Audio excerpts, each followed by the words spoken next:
결혼을 위한 모든 준비와 과정, 그리고 결혼 예식을 다 마친 이 두 사람은 신랑이 준비한 아름다운 신방에서 7일 동안 달콤한 허니문의 시간을 갖습니다.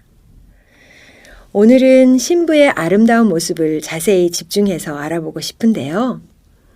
여러분들도 새 신랑을 위해서 최고의 모습으로 준비되고 싶으시잖아요. 얼마 전 결혼을 한 저의 아들의 신부인 저희 며느리가 1년 동안 이 날을 기다리며 얼마나 지혜롭게 아름다운 자신의 모습을 신랑을 위해 준비하는지 지켜보면서 저도 무척 행복했답니다. 웨딩드레스의 모양이 신부의 체형과 맞게 여러 가지 스타일이 있다는 것도 알게 되었고요. 그 드레스의 품격을 높여줄 어울리는 장신구들이 필요한 것도 알았어요. 저는 결혼할 때 제 스타일대로 하얀 한복을 입고 했었거든요. 저도 우리 며느리처럼 나의 신랑 예수님을 위해 그날에 아름답게 단장하고 싶은 마음으로 자신을 돌아보는 시간을 갖기도 했었답니다. 자, 다시 입게 될 여러분의 웨딩드레스는 어떤 모양이길 원하세요? 성경에는 주님이 우리에게 그분의 의의 옷을 입혀주신다고 했지요. 여러분이 애써서 준비하는 드레스가 아닌 그분의 영광스러운 의의 옷이 우리의 웨딩드레스랍니다. 그분의 찬란한 빛으로 된 웨딩드레스, 얼마나 눈부시게 아름다울까요? 우리는 바로 주님의 의의 드레스를 입고 그분 앞에 당당히 설 것입니다. 그런데 이 드레스를 만들기 위해 신부인 우리들도 기여할 수 있다고 하네요. 바로 아름다운 보석들로 드레스를 장식하는 것은 신부인 우리들이 할 수 있다고 해요. 우리를 꾸며줄 장식품에 쓰일 보석들은 어떻게 준비되는지 상상해 보실래요? 우리의 신혼집 프로젝트에 쓰이고 또 우리를 꾸며줄 장식품들에 쓰일 보석들은 모두 우리 삶에서 얻어지는 보석들이랍니다. 7일 동안의 허니문이 끝나면 신랑 신부는 다시 마을 사람들과 함께 축제를 하는데요.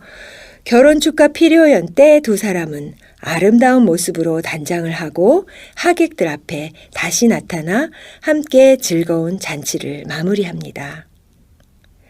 이 피로연 때 신부에게 필요한 또 한 가지의 아주 중요한 장신구가 있는데요. 바로 신부의 머리에 씌어질 왕관입니다. 사도 바울은 이 사실을 교우들에게 알려주기 위해서 그들이 이해하기 쉽도록 그 당시 스포츠를 즐겨하던 그들의 문화를 빗대어 설명해 주었어요.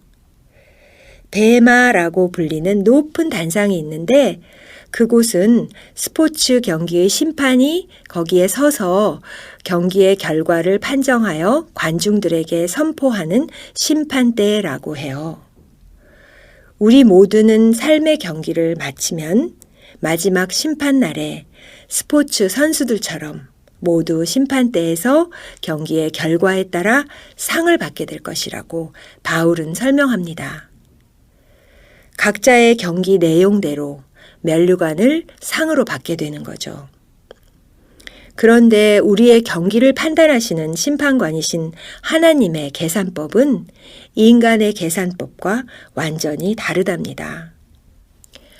여러분은 십자가에서 마지막 순간에 주님을 영접하고 천국에 간 그 강도가 주님을 위해 한 일이라고는 하나도 없이 겨우 자기 영혼만 구원받았으니 분명 하늘의 심판대에서 아주 초라한 왕관을 쓸 것이라고 상상하시나요? 아니에요. 아주 값진 보석으로 만든 면류관을 받을 것이라고 저는 생각해요. 그는 십자가에 달리신 주님을 알아차리고 구원의 기회를 놓치지 않고 마지막 순간이지만 회개하여 구원을 받는 모습으로 2000년 동안 믿는 자들에게 큰 도전을 주었잖아요. 엄청난 일을 자기 모르게 한 것이죠. 비록 죽은 후에 일어난 일들이지만 말이에요. 예수님은 이 땅에서 이미 상을 받은 일에 대해서는 하늘의 상급이 없다고 하십니다. 자신의 의를 과시하는 듯한 크고 화려한 신앙적 행위에는 상을 주시지 않으신다고 해요. 영원한 죽음을 향해 직진하고 있는 수많은 나라의 영혼들을 품고 기도했던 일, 허기지고 목말라 하는 이웃들에게 빵과 한 잔의 물이라도 나누어 준 일, 여러분들의 시원한 미소와 따뜻한 손이 필요한 이들을 위로하며 용기를 주었던 일, 이런 모든 일들이 그날의 불 속에서도 타지 않고 보석으로 남을 일들이라고 하셨어요. 하늘의 보물을 쌓아두라고 말씀하신 것은 그저 상상으로나 하는 권고가 아니라 우리가 꼭 해야 할 일들이에요. 난 주님께 드릴 보석이 없는데요. 라고도 하지 마세요. 죽음의 순간 앞에 있는 이들에게 살 희망이 되어 주었던 한 통의 전화. 지극히 작은 자에게 행했던 작은 친절. 내게 아픔을 준 이들을 용서하기 위해 흘려야 했던 눈물. 골방에서 믿음이 연약한 친구들, 아픔 당하는 자들, 선교지에서 분투하고 있는 선교사님들을 위해 소리 없이 기도한 일. 여러분이 어린 자녀에게 혹은 주일학교에서 가르치면서 그들의 질문에 알맞게 대답해 주었던 일들조차도 여러분들은 잊어버리셨겠지만 주님은 그때그때 하늘에 상달되는 보석들로 받으셔서 여러분의 면류관을 만드셨고 그 면류관이 날마다 더해지는 보석들로 장식되어지며 하늘의 창고에서 여러분을 기다리고 있을 것입니다. 그리고 거기에는 여러분의 새 이름이 기록되어 있을 거예요. 유대의 신부가 결혼을 하면 그날부터 신부는 새 이름을 갖게 됩니다. 한국에서는 신부가 신랑과 결혼을 해도 성이 바뀌지 않지만 유대의 신부들과 다른 나라의 신부들은 남편의 성이 자신의 새 이름이 되죠. 저의 성은 김씨지만 케냐에서는 미세스 정이라고 불립니다. 제 남편은 정씨거든요.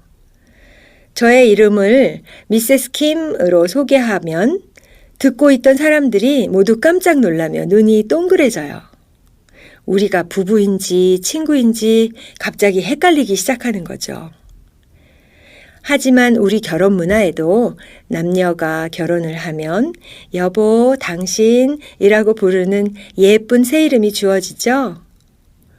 예수님의 신부인 우리 모두에게도 아주 근사한 새 이름이 주어진답니다. 하늘의 신랑은 자신이 이 세상에서 가장 사랑하는 한 여인에게 이 새 이름을 주면서 이렇게 고백합니다. 너는 여호와의 입으로 정하실 새 이름으로 일컬음이 될 것이며 너는 또 여호와의 손의 아름다운 관, 내 하나님의 손의 왕관이 될 것이다. 다시는 너를 버림받은 자라 부르지 아니하며 다시는 내 땅을 황무지라 부르지 아니하고 오직 너는 헵시바라 하며 내 땅을 뷸라라 하리니 이는 여호와께서 너를 기뻐하실 것이고 내 땅이 결혼한 것처럼 될 것임이라. 마치 청년이 처녀와 결혼함 같이 내 아들들이 너를 취하겠고 신랑이 신부를 기뻐함 같이 내 하나님이 너를 기뻐하시리라. 여러분의 사랑스러운 최고의 이름은 헵시바, 나의 기뻐함을 입은 여인이랍니다. 여러분은 신랑 예수님의 열정적인 사랑을 받고 있는 기쁨의 신부랍니다. 서양 사람들은 사랑하는 이를 가리킬 때 넌 나의 눈동자와 같아 라고 표현한다고 해요. 성경에도 하나님이 우리를 눈동자와 같이 사랑하신다 라는 표현이 있죠. 우리 어르신들이 어린 손주들이 너무 사랑스러울 때 손주들을 자신의 눈에 넣어도 안 아플 것 같은 존재들이라며 그분들의 사랑을 표현하시는 걸 보았어요. 저도 부족한 엄마였지만 젊은 엄마였을 때 저의 아이들이 너무 사랑스러워서 깨물어주고 싶을 때도 있었고, 또 아이들이 아이스크림처럼 사르르 내 입에서 녹아버릴 것 같이 사랑스럽게 느껴져서 어쩔 줄 몰라 했던 기억이 납니다.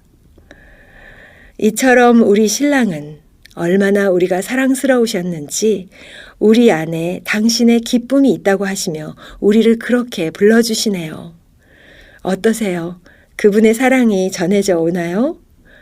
헵시바, 그대는 나의 헵시바입니다. 더 이상 나의 사랑을 황무지라고 부르지 말아요. 당신은 나의 기쁨, 나의 사랑입니다.